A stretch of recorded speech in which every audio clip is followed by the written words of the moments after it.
just received the Apple MagSafe Battery for iPhone 12, and we're going to unbox this and check. I'm sorry, what's that?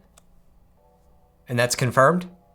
Well, okay, as it turns out, I'm not the first person to get this MagSafe battery pack, but you know what? Hey, it's new to me. We're gonna unbox it anyway. Hey, I'm Jerry, and I'm not the first person to unbox this because I just received mine for some reason, but let's unbox it and let's test it out on my iPhone 12 Pro. So there is super minimal packaging, as you would expect from Apple, and inside this box, you actually get less than you usually get.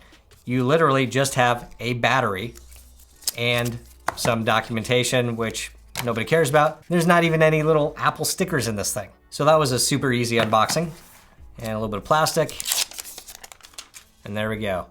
So there it is, the MagSafe battery pack from Apple that people have been waiting for Apple to deliver since the release of the iPhone 12, which was what, something like 9-10 months ago? I mean, it's been a long time. So the whole case on the outside is kind of a matte plastic.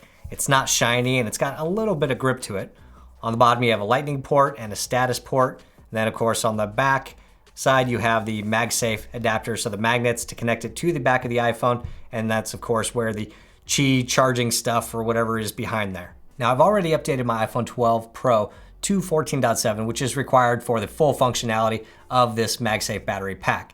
And obviously to connect it, all you do is slap it on the back. But you know what? I heard that you actually have to plug this thing in one time to a lightning cable before it will actually do anything. So we can see that it's actually connected to the phone, but the status isn't really fully there.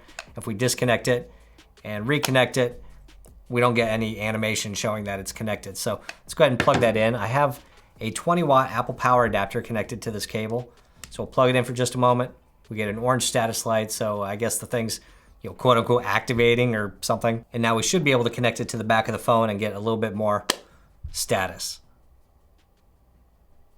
Right, there we go. So now we actually see the charge status of the MagSafe adapter right there. And if we disconnect it and reconnect it, we should get some kind of animation that shows that it's connected. Okay, for some reason it didn't work the first time, but it should work now. And magic, there we go.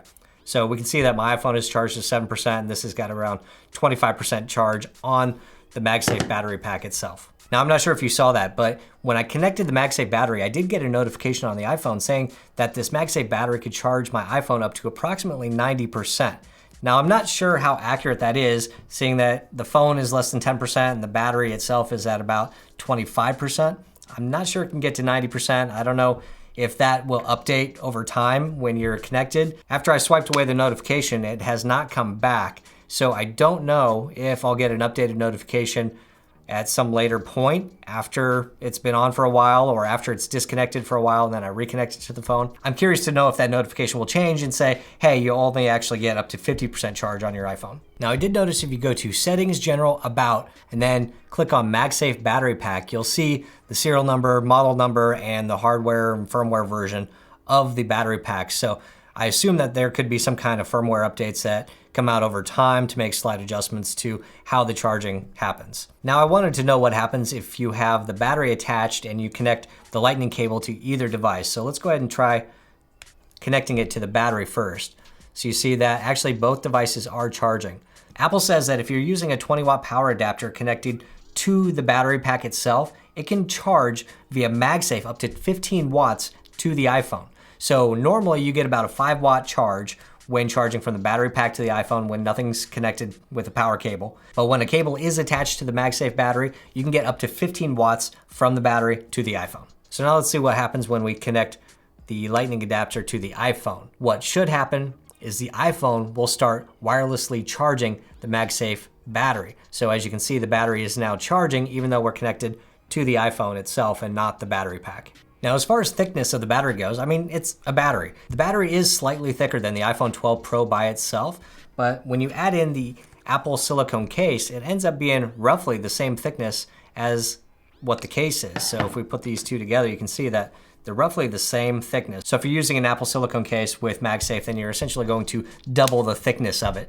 And of course, this does attach to the case because the case itself has magnets, and then all three of them can work together in tandem and charge through the case from the battery to the iPhone. And one question a lot of people have had is, can the MagSafe battery charge other devices with just standard Qi charging? And if I stick my AirPods on there, you can see that, bam, they start charging. So yes, you can charge other devices at 5 watts from the MagSafe battery.